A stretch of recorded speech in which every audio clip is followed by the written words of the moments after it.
Cleveland Browns have won 4 out of their last 5 games. All of my bobbleheads are officially throwback. This one's for you. This is a big one for me. So it's been a couple months since our last podcast. We've been pretty busy. You know, everything else that has been going on in the world, we've also been a little bit busy in our personal lives. Eric and I have both had babies. Drew, you have one on the way. Drew moved back to Ohio, back in the 330. Yes, sir. And man, we came back together to get a little bit more normalcy. I think we talked about that in our last podcast. We're ready to talk some more sports. The Indians are playing. The Browns are about to play. The Cavs are not playing, but they have a draft coming up. So season 7 of the I Still Believe in Cleveland podcast is back. We're ready to talk sports. Hooray. So let's kick it off with the huge news that dropped on Monday. That was the Indians trade of Mike Clevinger. Drew, let's start with you here. What did you think of the Clevinger trade? Yeah, I mean, they got quantity back from it, and the Indians have done an excellent job of developing talent in their organization, and that is especially true for pitching. And so they got back 2 pitchers that they really liked. That you know, one of them they think can be a top end piece of the rotation. He's in single A ball right now. Eric can give you a little more details on the players, but you know, I have a lot of confidence in the Indians organization in how they develop talent. I really do. This is the only organization that we root for professionally that I think you can say that about. You know, you can go right down just the list of players. You know, Carrasco, you know, he was a throw-in from the Cliff Lee trade, and that worked out very well. Kluber, Bauer, you know, these are players that they developed from Double-A ball all the way up to elite level major league talent. Bieber, you know, the list just goes on and on. If you look back at this organization over the last 20 years, even, you can go back to CeCe, you can go back to Cliff Lee, you can go back as far as you want to. This is something this organization has proven to be very good at. So I am looking very much, I'm intrigued by some of the pitching talent that they got. You know, the big issue, and everybody's big issue with this, is that you had to get a major league talent outfield bat for this deal if you wanted to be what I believe serious World Series contenders, right? That is still a major area of weakness, and I don't think Naylor is going to be an answer there. I don't know that he's any better than the guys that we currently have. So I was disappointed that we couldn't get an above average major league outfielder back as part of a deal for somebody that I believe to be a high end number 2, maybe even number 1 type ace for a rotation, right? That was something I thought that they had to get back, and the fact that they didn't leaves me concerned about what their aspirations are for this year. This is probably the last year for Francisco Lindor, and you know that's the window, right? And so if you don't have that bat, the trade deadline's passed now. You know, I am concerned about this outfield, and if they can piece together enough runs to advance deep into the postseason. Yeah, Josh Naylor in the lineup tonight. But like you mentioned, the Indians are in the playoff hunt. Mm-hmm. They are battling for first place. It depends on the day whether or not they have first place locked in. Very high probability of making the playoffs. So the question is, does this trade impact the Indians' chances at the playoffs? Eric, what do you think? For the playoffs, no. I would probably still think that they would be in. I mean, you can go online, you see they're 98, 99% of a chance of making the playoffs. It seems like the Twins, White Sox, surprisingly, and the Indians are all 3 kind of penciled in right now from the AL Central. But, I mean, obviously the big question is, can we get rid of that 72-year 72-year drought that we haven't won a World Series? That's obviously more important. But I think they can win a spot in the playoffs. I don't know if they're going to win the division, but just get them in that tournament and see what they can go from there. I do feel a little bit less confident now without Clevinger, a solid number 2 in the playoffs, provided they make it, all goes well. But, I think there was a lot of damage that had gone on after his and Plesac's nights in Chicago. To the naked eye, it doesn't sound like much, but you read an article, I believe, on ESPN about Oliver Perez, and he said if he were to come back, so-and-so, that he was going to leave, he was going to quit. I mean, you only hear from what you hear, but obviously he did enough. And he's got cover your ears, Drew, Trevor Bauer personality, which could rub some people the wrong way.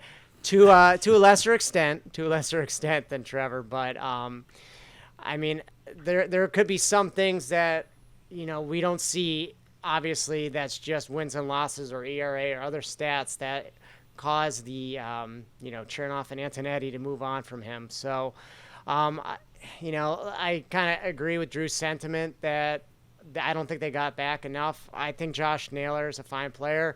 I think Austin Hedges is maybe a poor man's Roberto Perez, maybe a same man's Roberto Perez. He seems like he's a solid defensive catcher that doesn't have a lot of hitting power, and that's pretty much what we have now. The other guy who would be in this lineup potentially now is Cal Quantrill, who's 2-0 this year. Obviously, our pitching depth is pretty solid, it would appear, knock on wood, but perhaps he could eat up some innings in the playoffs, given an opportunity. So I can't complain about that. But yeah, I mean, obviously, you like to see a guy that, let's see, we've had 30 games, 10 home runs. I mean, 8 to 10 home runs. I mean, Hedges has 3, but I don't think his batting average is much above 150. So, none of those guys are going to scare you, the long and short of it. I think the atmosphere's, like I said, going to help with the clubhouse. I think perhaps they're going to maybe will themselves to, a good time, a good record, and a good opportunity in the playoffs. And perhaps we can hope that Terry Francona coming back from his gastrointestinal episodes and time off that he's missed, perhaps that's going to be a rallying cry around this team. I mean, he's a very well-liked guy, and I know he's a players coach, and perhaps that's one other thing they can rally behind, but it's going to take a lot for them to get over the hump this year. But hey, strange things happen. Obviously, this whole year is kind of strange, so hopefully, we'll get lucky and finally break that 72-year drought. Yeah, such a short season. Every game counts right now, but it's still the same question: is can the Indians get hot at the right time? Maybe it turns around. Maybe Clevinger sort of needed to go. He had the relationship with Bauer, and his teammates were not very happy about the situation. Now it's a loaded situation with trying to protect Carrasco, a cancer survivor, and just being able to play baseball in the first place. There's a question is, can you continue to play baseball? Can you continue to get a paycheck? So maybe some of the things that were said in the press from his teammates were just trying to protect baseball on an ongoing basis. But, wish Clevinger the best of luck for the Padres. He was a great pitcher for the Indians.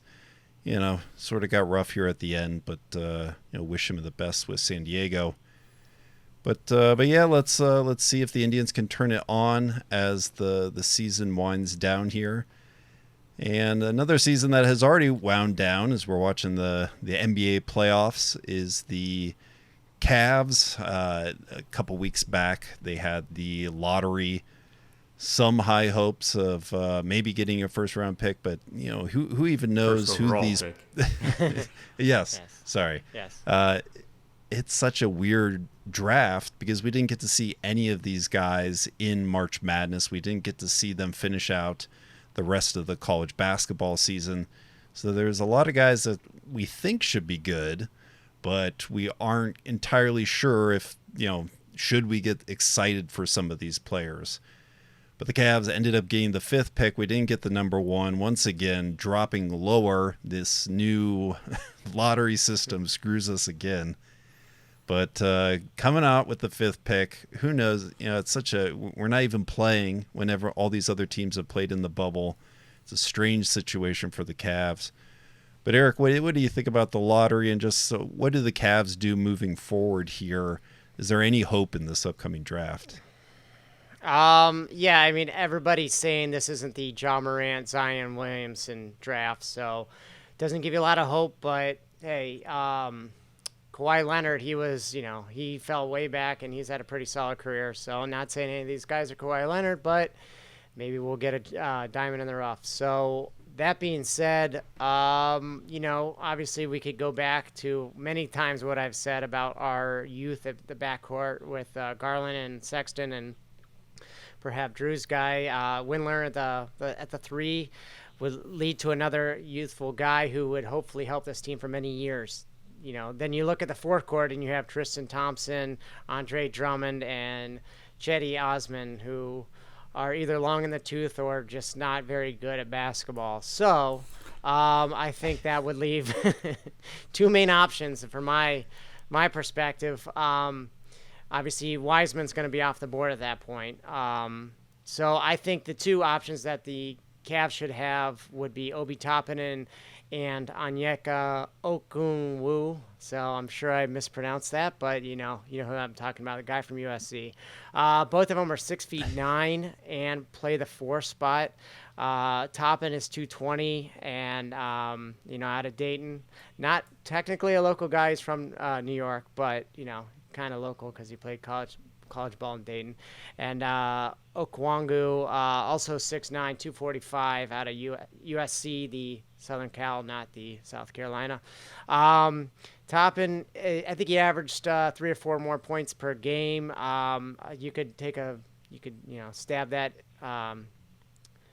down by saying he's not playing as good competition, but he's a lot more polished, and he led Dayton to I think they were number 1 at one point, and they would have been a top 1 or 2 seed had the tournament occurred.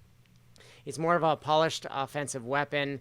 I think he's got a 30 upper 30s, low 40s% 3-point percentage, which is very unheard of for guys that big, unless you're like LeBron James or somebody really good. So.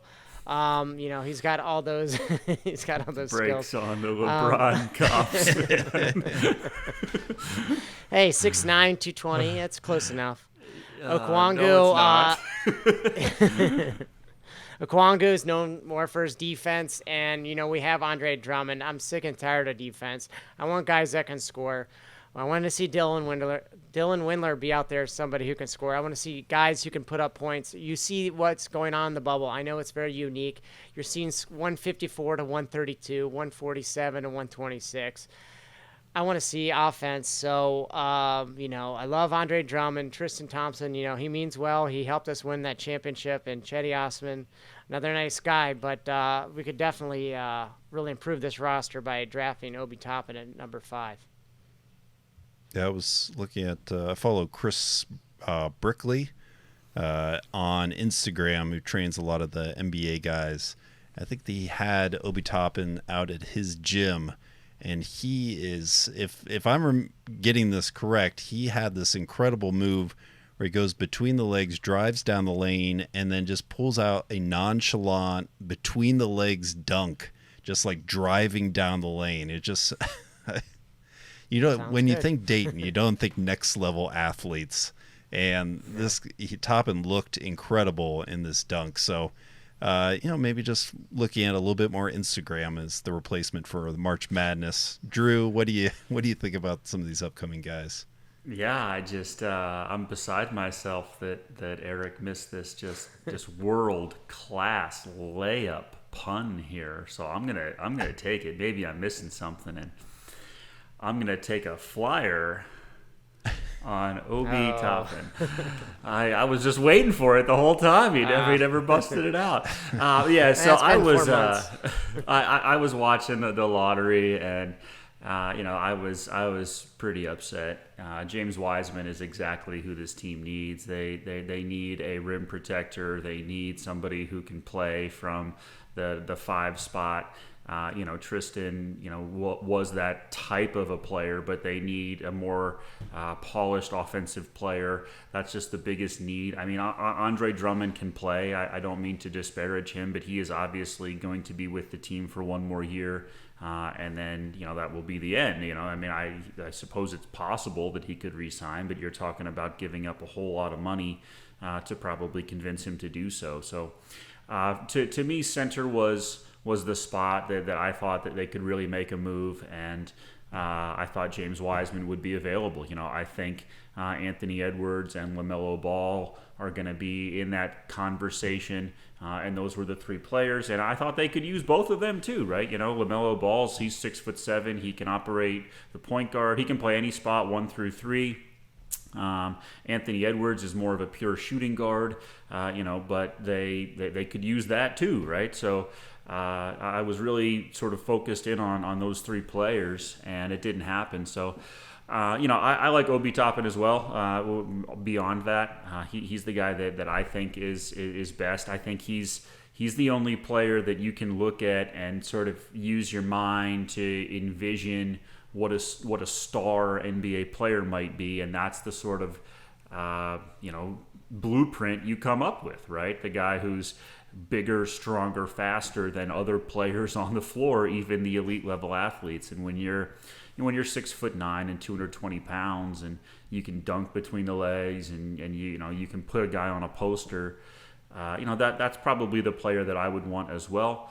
If he does happen to go 4, I will give you one additional name here that is worth considering. This is small forward Denny Avdija from Maccabi Tel Aviv, and he is somebody that can sort of step in and play the small forward role that the Cavs have been unable or unwilling to fill, other than number 23. The greatest of all time. So he would also be able to play. I think my guy Windler can play that number 3 spot, although I worry tremendously about his ability to defend it. But if you can get Obi Toppin with some of the other players that they have, you get Windler, you get starting Sexton. with Windler. Yeah, always start with Windler. He's got to be on the floor. You need somebody to stretch the defense, So yes. And you put them in with Porter Jr. You put them in with Colin Sexton, and I think that is an intriguing lineup. You have a lot of athleticism, you have a lot of talent on the offensive end, and you have a lot of guys that are going to struggle very much defensively. And so you still need, some help around the rim, which you hope Andre Drummond can give you and Tristan Thompson can give you for this year, and then you figure that out later. So I think it's actually, I think Obi Toppin is a really intriguing name. It's certainly the number 1 guy that I want, assuming one of those 3 names doesn't somehow fall to number 5. But if he's not there, I think I would be pretty disappointed. So those are the 4 names that you can, cross your fingers and toes for. In order for me, it's LaMelo Ball, then James Wiseman, then Anthony Edwards, then Obi Toppin. That is not going to be true of many people. I think most people actually have Edwards as number 1. So, do with that what you will. But it's those 3, and then a drop to Toppin, and then for me, it's another pretty big drop. So I hope somehow he gets past that 4 spot and he's there at 5. Well, we will continue to study our pronunciation guides as the NBA draft nears. Yep. But even closer, the main event here in Cleveland sports is the Browns coming up. Next week, we'll dive into their upcoming games and a season opener. But I don't know, what do you guys think? It's been a weird preseason because there has been no preseason. We could watch some stuff on YouTube to figure out how training camp is going. It's been a very strange offseason. And the regular season is right around the corner. So, Drew, start us off here. How should we get excited about these Browns? Why are you excited about the upcoming season? And, Super Bowl, is it in our future? No. Oh, come on. I don't know what to tell you. It's not. I was. So we actually haven't had a chance to recap the draft yet, right? All this stuff that has happened. New kids, new house. I got this fancy new mic. Hat tip to my buddy Brent. He's a believer. Hello. He gave this as a housewarming present to me. So if I sound much Nice. better, you have him to thank. Anyway. No, I was, they went, for Wirfs instead of, not they didn't get Wirfs. They went with Jedrick Wills instead. I was fine with it, but he's going to have a big adjustment. He's never played left tackle before. He's going to struggle. They play the Ravens week 1.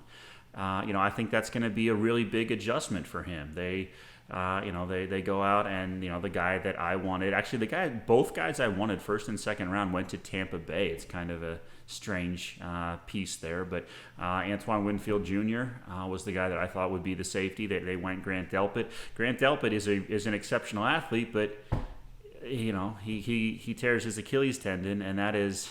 I mean, that's like a devastating injury for a defensive back. That they make their whole life on being able to stop and start suddenly and accelerate with explosion into making tackles, getting back. Their first step is it's so important, especially for somebody like that who's going to be playing free safety, who's going to be covering the slot, for this team. So when they lost him. I think they lost a pretty big piece of this. Mac Wilson, he's not going to be playing the first probably 6 weeks of the season with a hyperextended knee. So, I don't mean to be Debbie Downer here. I really don't. But this defense was good, but it was thin, right? And that's an issue. And when two of your best players, two of the best people that can cover like tight ends on your team. When both those guys are out for the first 6 weeks of the season, you're going to struggle, and you compound that with not being able to have a full preseason where you can figure out a brand new offense and everything. So, unfortunately, I think this team is going to struggle at first. I think they will be one of the better teams in the league by the end of this season, right? So, this isn't total Debbie Downer type stuff here. I think that, once this offense starts clicking, this is my favorite offense in the NFL. This isn't the offense I would design perfect for Baker Mayfield, but I think this is the best designed offense, regardless of who's playing in football. This is the Kyle Shanahan offense. This is the Gary Kubiak outside zone. I love watching the run game in this offense. It makes me smile just thinking about it. You can do so much off it, and they will do so much off it. It's going to be a creative offense. It's going to get people open, and it will hopefully shorten the field for Baker in terms of getting his eyes right, getting his reads correct.